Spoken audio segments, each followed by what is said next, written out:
signed to a record label, just to be honest, is not as much pomps and circumstances as it used to be. 2010, FAMU Homecoming, I did a song called College Boy Swag. I came in second place. I feel like I should have came in first place though.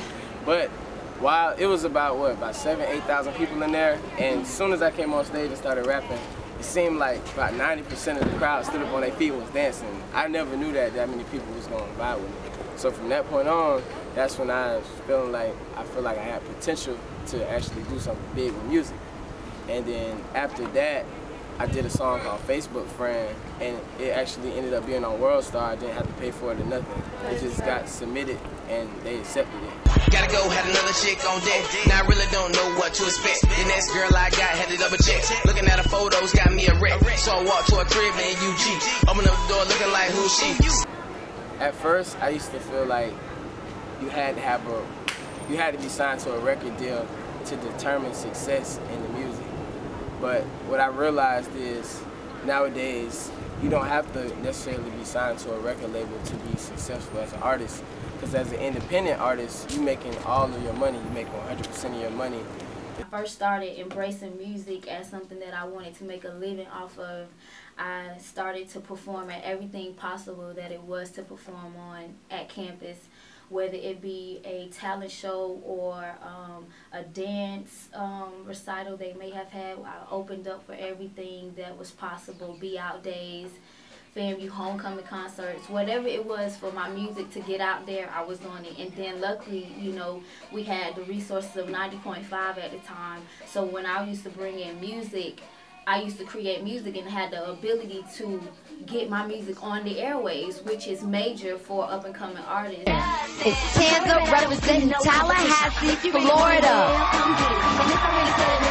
You are the winner, mommy. As I made progress, oh, I'm on 106, let's get it, you know, 3 times in 1 year, that, you know, I'm doing something. But then I started to compete with girls who sang just as good as I sang or better, or who had more money or more budgets or more co-signs or, you know, than I had. So the competition became even greater.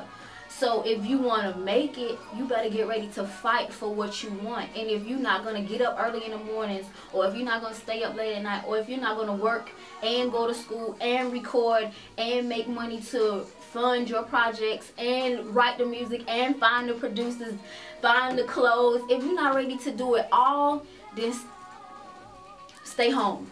How about that? Just stay home, because you have to be ready to be everything for yourself before anybody is going to be that for you.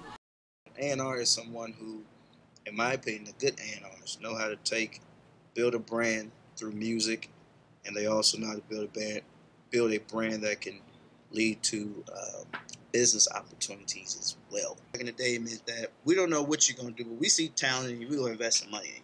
But nowadays, it's we're going to put some money into you because we see an immediate way that we can make some money off of you. The whole being signed to a record label, to be honest, is not as much pomps and circumstances as it used to be. It used to be a big deal, you know, back in the day to get signed to a record label. I'm not saying it's not now, but to me, if I'm an artist and I don't really have a strong fan base, I'm not going to be so crunk about getting signed to a record label. If you look at most artists, for instance, at Atlantic Records, there is probably about 250 artists on that roster. And guess how many are probably active? Maybe 30. Maybe 30. And my point is, you know, I think over the years we bigged up the notion of getting signed so much that that's someone's goal. That's the one big thing is you gotta really put yourself in positions where your talent can meet an opportunity. That's the biggest thing. And I think a lot of people don't understand that means being uncomfortable. That means being uncomfortable. Success in most cases is not achieved unless you're uncomfortable.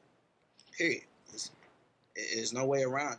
If you're trying to be great, you got to keep in mind that you got to strive to be more than successful. You got to be significant.